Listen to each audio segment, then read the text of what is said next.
1983માં ભારતે cricket world cup ઇંગ્લેન્ડમાં જીતેલો. એ વખતે આપણા ભારતના કેપ્ટન હતા કપિલ દેવ, અને વર્લ્ડ કપ જીતીને આવ્યા. તમારામાંથી ઘણા બધા યુવાનો તો કદાચ એ વખતે જન્મ્યા નહીં હોય. અમે તો એ વખતે 9મા ધોરણમાં હતા, અને આ જીત ભારત દેશ માટે આંતરરાષ્ટ્રીય કક્ષાએ પહેલી એક મોટી વાત બનેલી, પહેલી ઘટના હતી આપણા દેશ માટે આવડી મોટી આંતરરાષ્ટ્રીય કક્ષાની. તો એનો આનંદ જે સમાજમાં તો એ પણ અમે બહુ નજરે જોયેલો, અનુભવેલો. પણ સામે જે વેસ્ટ ઇન્ડિઝ ટીમ હતી, 1975માં વર્લ્ડ કપ જીતી, 1979માં વર્લ્ડ કપ જીતી, 83માં પણ ફાઇનલમાં આવ્યા અને આપણી સામે હારેલા. એટલે વેસ્ટ ઇન્ડિઝ ટીમ એ વખતે ખૂબ પાવરફુલ હતી, કારણ કે અમે વેસ્ટ ઇન્ડિઝના કેપ્ટન ક્લાઇવ લોઇડ, એમની એક ફોર્મ્યુલા હતી, એક એટીટ્યુડ હતો, અભિગમ, કે કોઈ ઓલરાઉન્ડર ના જોઈએ ટીમમાં અને કોઈ સ્પિન બોલર ના જોઈએ.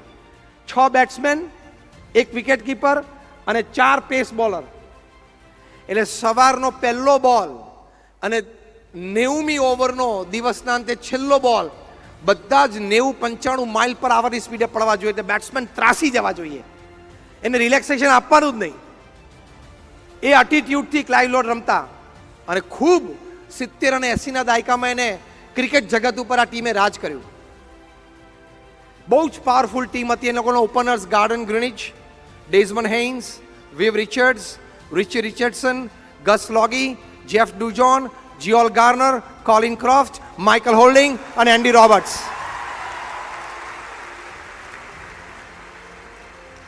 એ લોકોને એમ થયું કે આ તો આપણે સૂતા હતા ને કંઈક લાફો વાગી ગયો. એટલે તરત જ વેસ્ટ ઇન્ડિઝ બોર્ડે ઇન્ડિયન ટીમનો કોન્ટેક્ટ કર્યો, BCCIનો, કે 6 ટેસ્ટ અને 6 વન ડે માટે અમે ઇન્ડિયા આવીએ છીએ, ફૂલ સિરીઝ. ત્યાં સુધી વેસ્ટ ઇન્ડિઝની ટીમ ઇન્ડિયા આવતી ત્યારે બધી બી ટીમ આવતી, ઓલ્વિન કાલિચર ને ફોર્ટ બેકર્સ ને સિલ્વેસ્ટર ક્લાર્ક ને બધા આવતા. પણ આ વખતે એની એ ટીમ ઉતરી. એ લોકોને દુનિયાને કહેવું હતું કે વર્લ્ડ ચેમ્પિયન્સ તો અમે જ છીએ, તમે તો બધા ફ્લુકથી, એટલે કે આમ જીતી ગયા, પણ તમે વર્લ્ડ ચેમ્પિયન નથી, એવું ઇન્ડિયાને કહેવું હતું. અને ખરેખર 1.5 જ મહિના હજી થયેલો વર્લ્ડ કપ જીત્યા ને વેસ્ટ ઇન્ડિઝની ટીમ ઇન્ડિયા આવી અને આપણને 6 world cup, 6 one day international હરાવી. 6 વન ડે હરાવી અને 2-3 તો બહુ ખરાબ રીતે હરાવી. એ લોકોને દુનિયાને આ જ કહેવું હતું કે we are the world champions, India નહીં. પછી ફર્સ્ટ ટેસ્ટ શરૂ થઈ કાનપુરમાં, લગભગ 3-3.5 દિવસમાં પૂરી થઈ ગઈ. ઇન્ડિયાને ઇનિંગ્સ ડિફીટ આવી, અને બંને ઇનિંગમાં થઈને ભારતના 20 બેટ્સમેનમાંથી કોઈએ વેસ્ટ ઇન્ડિઝનો જે ઓપનિંગ બોલર હતા મેલ્કમ માર્શલ, એને એક પણ ચોકો નહીં મારેલો. ભૂલથી પણ કટ અડીને સ્લીપ ઉપરથી જતી રહ્યો એવું પણ નહીં બનેલું. કારણ કે મેલ્કમ માર્શલ નાખતા હતા ને અમ્પાયરની પાછળ દોડે, રાઈટ આર્મ રાઉન્ડ નાખી અમ્પાયરની પાછળ દોડે, એટલે બેટ્સમેન આમ હલવું પડે જોવા માટે ક્યાં પહોંચ્યો એ. ત્યાં તો અચાનક અમ્પાયરની પાછળથી આવી આમ સેટ સાઈડમાં નીકળી 95-98 માઇલની સ્પીડે બોલ નાખી શકતા. એટલે ભારતમાંથી લગભગ 3-4 જણા તો દર 10 બેટ્સમેનમાંથી કોચ જેફ ડુજોન, વિકેટ કીપર બોલ મેલ્કમ માર્શલ થતા. પ્રેસમાં ખૂબ ટીકા આવી કે વર્લ્ડ ચેમ્પિયન્સની આવી કંગાલ હાલત. આપણામાં કળા નથી એવું નથી, આવડત અને હિંમત નથી એવું નથી, પણ દબાઈ ગયા છીએ, મૂંઝાઈ ગયા છીએ, ગભરાઈ ગયા છીએ. અને પહેલી ટેસ્ટ આટલી ખરાબ ગઈ એટલે ખૂબ ક્રિટિસિઝમ પ્રેસમાં આવ્યું. પછી કાઉન્સેલિંગ શરૂ થયું. એમાં બધાએ નક્કી કર્યું કે પહેલા સુનિલ ગવાસ્કર, જે ઇન્ડિયાના ઓપનિંગ બેટ્સમેન છે, એમનો એટીટ્યુડ અટેકિંગ કરવો પડે, એમનો અભિગમ બદલવો પડશે. એ બેઝિકલી ડિફેન્સ બેટ્સમેન હતા.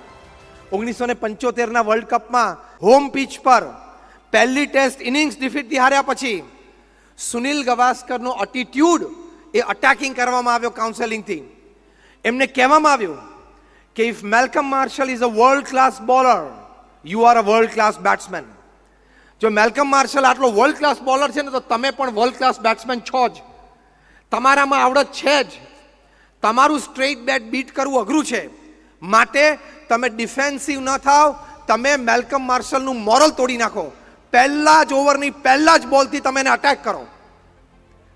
આખો અભિગમ બદલાઈ ગયો. અને બીજી ટેસ્ટ મેચ દિલ્હીમાં ફિરોઝ શાહ કોટલા સ્ટેડિયમ પર, હવે એમનું નામાભિકરણ થયું અરુણ જેટલી સ્ટેડિયમ. એ સ્ટેડિયમ ઉપર સેકન્ડ ટેસ્ટ રમાયેલી. એ સેકન્ડ ટેસ્ટમાં વેસ્ટ ઇન્ડિઝ ટોસ જીતીને ઇન્ડિયાને બેટિંગમાં મોકલી, એટલે અમને બધા તે વખતે અમે સ્કૂલમાં હતા, અમને ખબર હતી હમણાં કદાચ લંચ પહેલાં 107 થઈ જશે, ભાઈ 107 રનમાં 7 વિકેટ લંચ પહેલાં એમ.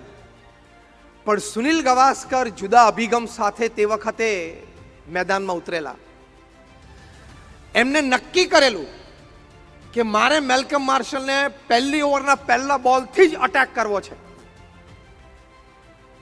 અને મેલ્કમ માર્શલની પહેલી જ ઓવરમાં 4 ચોક્કા સુનિલ ગાવસ્કરે માર્યા.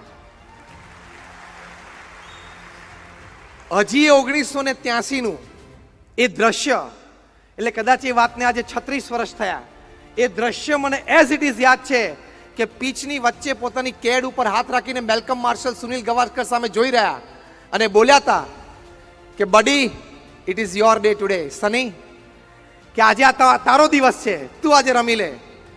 અને સુનિલ ગાવસ્કરે લંચ પહેલા સદી પૂરી કરી. વર્ષો પછી મેલ્કમ માર્શલે પોતાના જીવન ચરિત્રમાં સુનિલ ગાવસ્કરના આ અભિગમને વ્યક્ત કરતા, વર્ણન કરતા ખૂબ સુંદર વાત લખી છે. હું એ શબ્દશ નહીં અક્ષરશ બોલું છું. મેલ્કમ માર્શલે લખ્યું કે it is easy to steal the Taj Mahal from India then to beat the straight bat of Gavaskar. કે ભારતમાંથી તાજમહેલ ચોરીને લઈ જવો ને એ સહેલો છે, પણ ગાવસ્કરના સ્ટ્રેટ બેટને બીટ કરવું ને એ અઘરું છે. હવે એના જ સુનિલ ગાવસ્કર હતા પહેલી 6 વન ડે ઇન્ટરનેશનલમાં અને પહેલી ટેસ્ટમાં, પણ એમનો અભિગમ બદલવામાં આવ્યો તો અંતરમાં રહેલી ઘણી બધી શક્તિઓ હિંમત રૂપે બહાર આવી. અને જ્યારે એ હિંમતથી એ શક્તિઓ બહાર આવી ત્યારે ઘણા બધા પરિબળો જે એમને નબળા પાડતા હતા એ આપોઆપ ખસી ગયા અને દૈવત બહાર આવ્યું અને મોટી સિદ્ધિ પ્રાપ્ત કરી. નો ડાઉટ આપણે 6માંથી 3 ટેસ્ટ હારી ગયેલા, પણ બાકીની 3 આપણે બચાવી શક્યા એ સુનિલ ગાવસ્કરની બેટિંગના લીધે. એમાં 6ઠ્ઠી ટેસ્ટમાં ચેપોક ચેન્નાઈમાં 5મા દિવસે એમણે ડબલ સેન્ચુરી કરેલી.